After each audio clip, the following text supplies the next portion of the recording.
I want to share real quickly the three main reasons that so many people have horrible digestion and the subsequent downstream health consequences of a dysregulated digestive system. First, all of us have been drinking and showering in water that's loaded with chlorine and fluoride and bromide and a whole bunch of other chemicals that kill the healthy bacteria and other microorganisms in our gut. And even if you've been filtering your tap water your entire life, which nobody has, you've been showering in this stuff. You've been bathing in this stuff. It's absorbed through your largest organ, the skin, and it has the same effect. So there's one.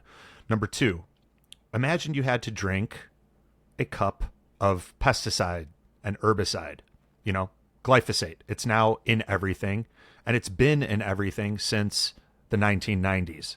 And it's only becoming more and more pernicious and ubiquitous in our food and water supply. It's now being found in groundwater. And if we're talking about pesticides and herbicides, these things, when they get into the microbiome, again, wipe out the good bacteria and the other healthy microorganisms, allowing pathogenic, inflammatory bacteria and fungi and parasites to flourish.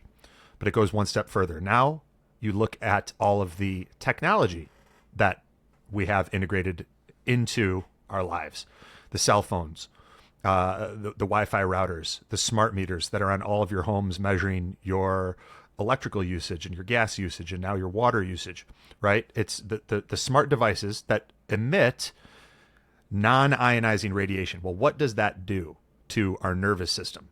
What it does to our nervous system is it spikes the stress hormone cortisol. There's a lot of different things that go on when this happens. Cortisol and melatonin, for one, are inversely related. So every time you spike cortisol, you're suppressing melatonin. Is it any wonder that so many people are having difficulty sleeping, especially these past few years, right? But now let's go back in time and imagine you're on the African savanna and all of a sudden a lion comes out of the brush. What's your body going to do? It's going to spike the stress hormone cortisol. Your adrenals, in communication with your brain, are going to see this lion. They're going to recognize that you are now in danger.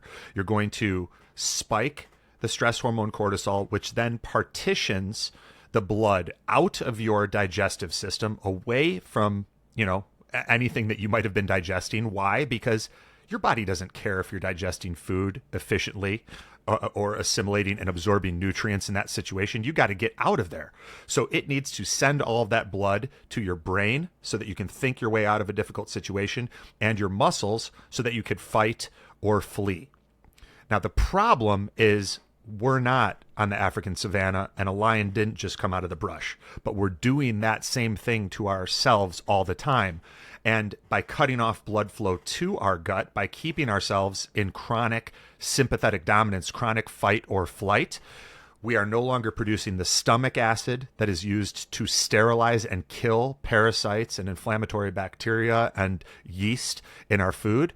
And that is also needed to help us digest, assimilate, and absorb nutrients in a healthy, efficient, effective manner. And those are just some of the many things that are going on. And it's part of the reason that so many guys can only eat one meal a day, and they're having, they're switching to carnivore. And if they have any carbs, their digestion and their health is a wreck, and their whole body gets inflamed. I can tell you also from experience that doesn't go to a good place.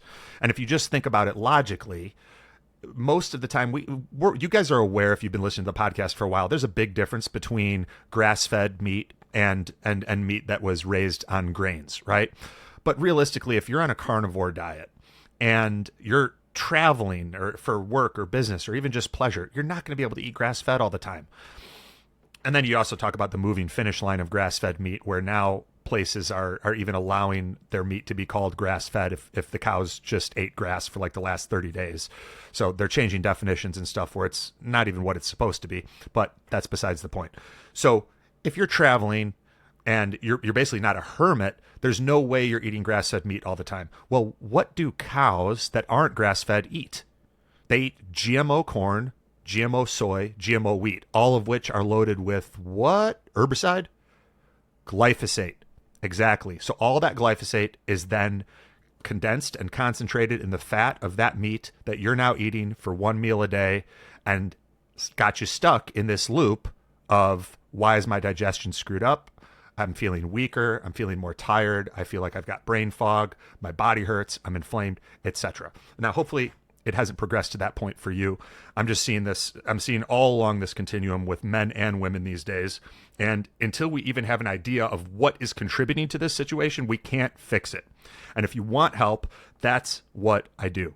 I help people fix their gut and then get their body back functioning optimally so that you are actually absorbing and feeding yourself rather than these inflammatory microbes in your gut that are burrowing holes in your intestinal lining, causing intestinal permeability, causing leaky gut, allowing undigested food particles and other inflammatory microbes and lipopolysaccharides to get into your blood via translocation, and causing a whole bunch of issues that probably show up as you don't feel healthy, your mornings are difficult, your energy sucks, mental clarity fluctuations, life just feels harder than it used to be. All of that starts to correct itself when we get your gut fixed. You know, as Hippocrates said many millennia ago, all disease begins in the gut, and to a large degree, he's true, and he was accurate with that statement.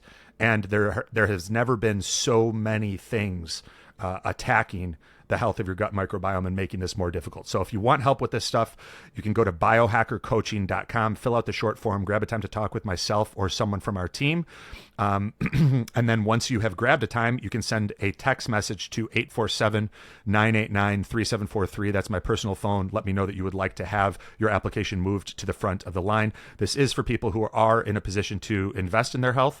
And yeah, if you're ready to get this stuff handled, I'm happy to help you and break it down and show you everything that's going on in your microbiome. The problem is not that you need to plant more flowers in your garden per se. You know, you don't need to throw a whole bunch of probiotics and prebiotics at it. That won't even work if you're overrun with inflammatory bacteria, candida, fungi, yeast, parasites, and other microbes that have sort of where the inmates are running the asylum. We have to address the issue. We have to make your body stronger, cleaner, healthier, and then bring your digestion back in line. So that's biohackercoaching.com. Appreciate you guys. If you found this helpful or you know someone who's been struggling with digestive issues, please send it to them. Encourage them to do the same. I'm only going to be working with about 20 people on this. So yeah, head over to biohackercoaching.com, grab a time for us to talk. And now back to the show.